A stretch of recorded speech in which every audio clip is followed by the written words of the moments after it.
wash tayo ngayong umaga. Kasi medyo madumi na yung ating sasakyan.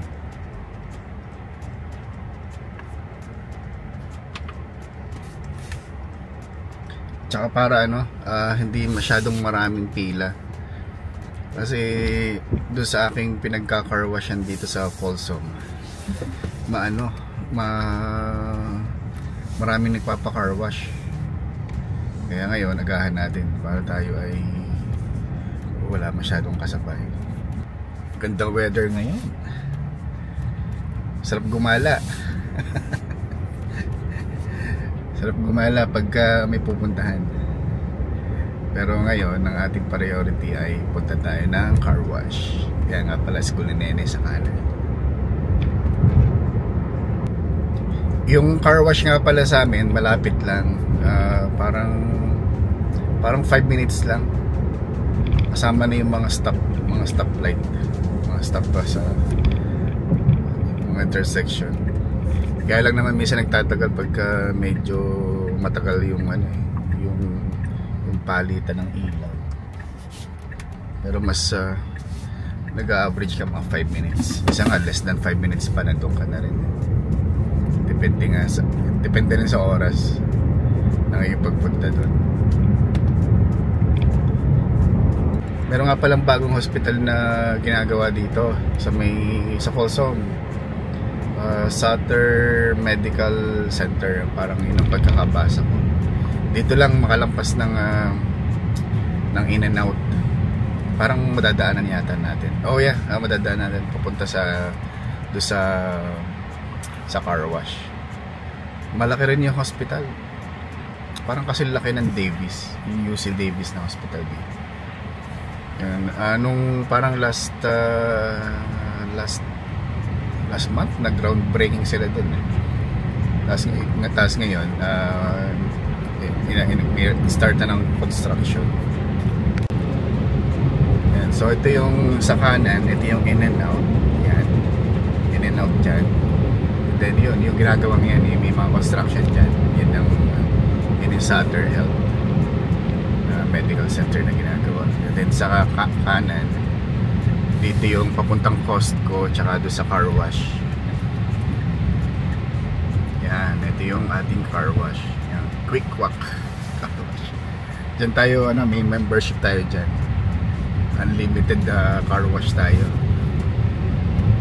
Kasi parang mas sulit yung pagka naka-membership ka kaysa sa magbabayad ka ng every car wash. Parang mas makakatipid ka pagka meron kang membership. Sakto pa konti ito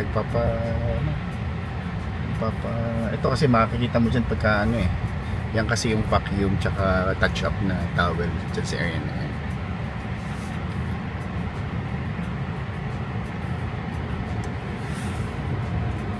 So pasok tayo dito.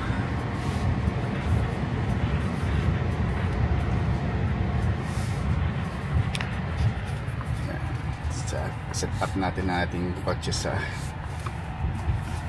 car wash mode. Car wash mode.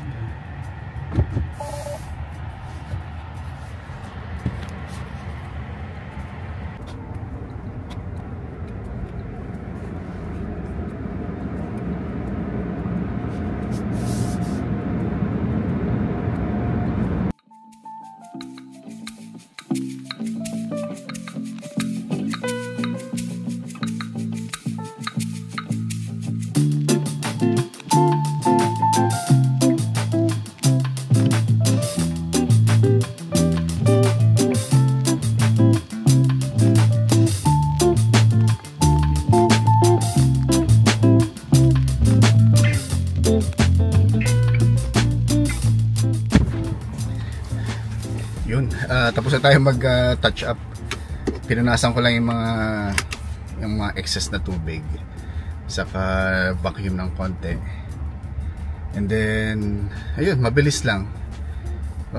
Ayun, hindi kagaya sa Pilipinas, di ba? Pagka sa Pilipinas nagpapa car wash tayo, parang mano-mano pa yata. Hindi ko lang kung meron ng automatic car wash sa atin. Pero dito, mostly ng mga car wash dito, mga automatic na. And then, kayo rin yung pupunas, magbabacuum and everything. So, hindi kagaya sa atin na meron talagang nagpupunas, ano, parang more on personal touch, you know. Pero dito, kanya-kanyang punas ng sasakyan. So, yun, good morning. Dito kami ngayon sa Roseville. Today, long weekend nga pala ngayon kasi 4th of July. Pero ngayon gagawin namin pagkakataon na ito para kami makabili ng school supplies ni Nene tsaka ni Kuya. Para makapamili pa kami ng ayos. Kasi minsan pagka late na kaming nag-shopping ng kailang school supplies sa school, parang napagpilian na. Kaya ngayon medyo maaga pa, kaya ayun, dito kami ngayon sa Roseville sa Office Depot. Siyempre kasama ko ang aking one and only. Ayun, meron din kaming list nga pala. So ito yung provided na school. Meron dito mga listahan ng kailangan. Ito, meron silang headphones, plastic folders, ito mga classroom essentials, yan. So ito yung aming bibilhin. Ito nga pala ay para lang kay Nene. Si Kuya naman kasi notebook lang daw ang kanyang kailangan, kaya hindi kagaya ng kay Nene na masyadong marami. Iba kasi yung requirements ng high school tsaka sa grade school. Yan. So ito yung Office Depot. Minsan nagugulat pa rin ako sa lock ng sasakyan. Wow, medyo malaki rin, ano. Maliit lang sa harapan, pero malaki, parang malaki doon sa loob eh. Let's check it out.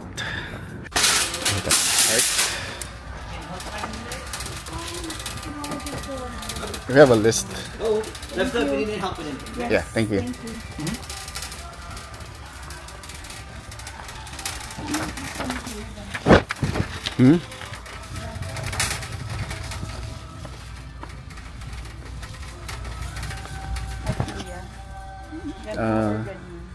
Parang mas maganda pagka ganito kasi na-turn.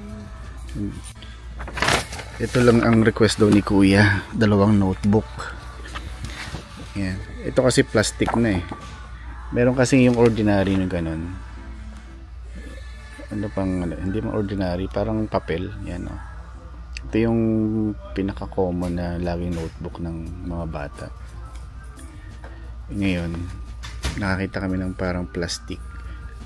Parang mas maganda to. Eh si Kuya kasi, yung kanyang kamay, pasmado yun eh, nagpapawis. Kaya okay sa kanya yung ganun.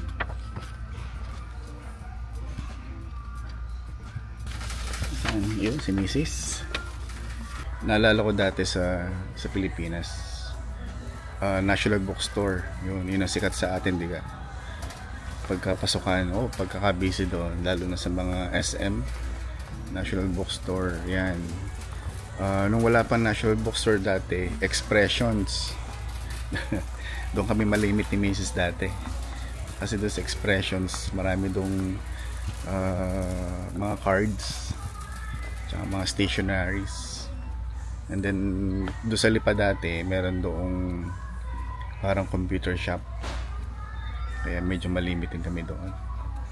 Pero ngayon dito sa US, wala ditong National Bookstore. So mga sikat ditong bilihan, syempre may mga Target, Walmart, Office Depot, tsaka Staples. Ito yung mga sikat dito. Dito sa US, sikat na brand ng lapis ito. Yan. Sa Pilipinas, ang sikat na brand ay Mongol. Dito hindi pa ako nakakita ng Mongol pencil. Ang sikat talaga dito, itong brand na to, Ticonderoga. Yan. Ba't ibang klase yan? May number 2. Ito yung laging requirement, number 2. And then ayun, ilang naman ng hardness yata yung number 2. Relax. Pang eraser pala. Nung high school ako, mahilig ako sa ballpen lalo na sa mga gel pen. Ito. Ayun, yung nung high school nga pala, pilot. Sikat ang pilot na ballpen. Meron din pilot dito Check natin kung nasaan ang pilot. Pentel. Subukan natin ang pilot na ballpen. Sharpie. Glue sticks na jumbo. Glue stick. Baka doon sa kabilang aisle. Expo markers. Broad tip. Markers. Ito. Broad tip. Broad tip. Para malalaman kung broad tip yun.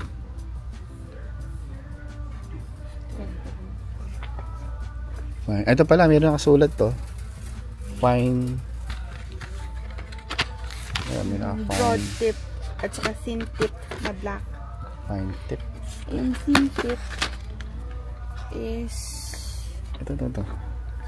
Baka ito. Markers lang? Okay.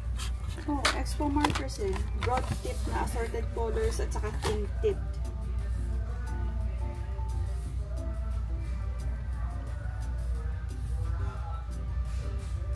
Baka fine tip yun, hindi thin tip. Thin ang nakalagay This is our fine tip. Might be it. Ito, fine. Pareho lang. Nasaan na? Fine tip. Ito ay chisel. Siguro yung isa sa yung broad, yung chisel. Naalala ko itong Jansport. Noong high school, papabili ako ng ganito sa inay. Cannot be. Ang mahal kasi nito sa atin dati. Kaya parang sa hawkbag yata lagi kami natatapat Kaya ngayon, alam ko yung hawkbag sikat na ngayon sa mga bata Ang Jansport dito ay $60. Itong ganito, parang tote bag. Itong ganito ay mas mura to, $55. Ganito. Para siyang duffel bag. Naalala ko nung estudyante pa ako. Gusto ko ng Jansport dati pero mahal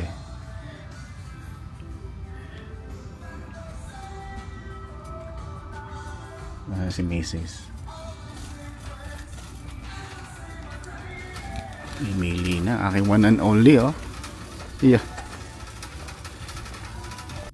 Kami nga pala laking tipid sa pagpapaaral dito sa mga bata. Kasi si Kuya hanggang high school tsaka si Nene wala pa kaming bayad.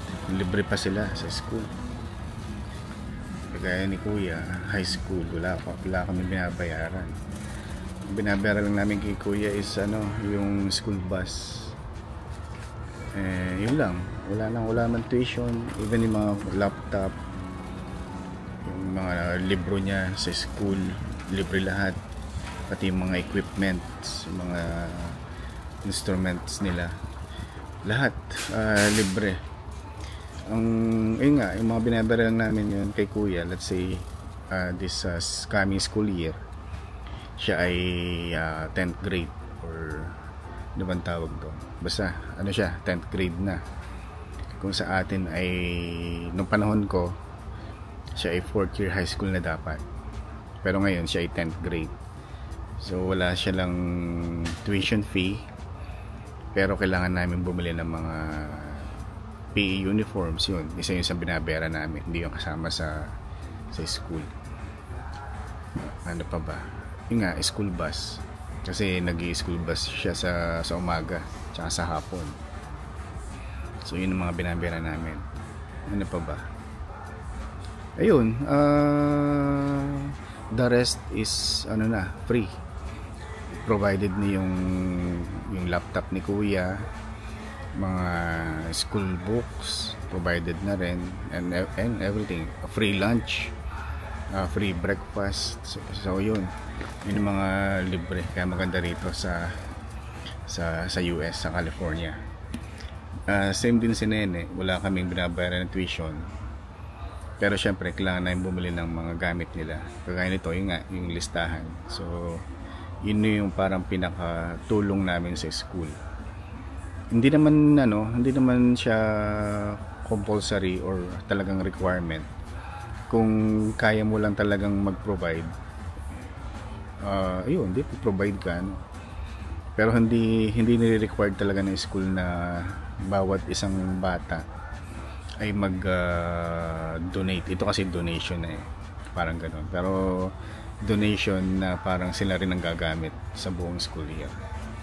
Kaya ayun, so kung hindi nyo kayang mag-provide, nasa sa inyo rin. Pwede kayong hindi magbigay nito sa school. Ayun. Pero syempre, sabi nga ng school, kung pwede mag-donate or mag-provide ng ganitong list, malaking tulong na rin sa school yun. Dito nga pala, meron din mga laptop, mga computer accessories, printers, tsaka mga office, office depot nga eh. May mga office chairs din. Ayan, ganan. Marami rin. Para din siyang yung staples. Ang ganda ng lamesa, maliit oh. Ang ganda rin dito palang gamit. Tingin tayo ng laptop bag.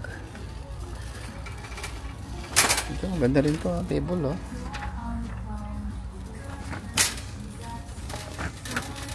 Transport yung bala ito, balang klase.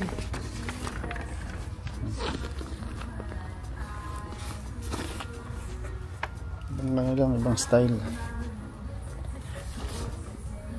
Clearance, mas mura to oh.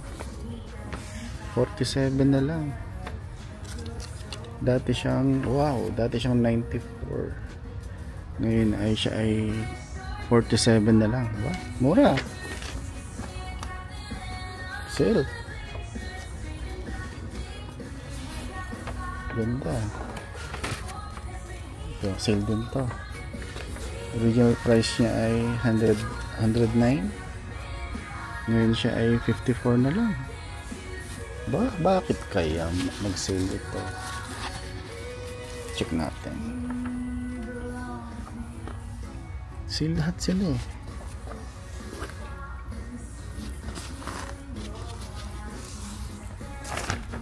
Ito pala yung mga pilot to. Ito yung favorite na ballpen ko nung high school. Iba't ibang klase na mga gel pen nito eh.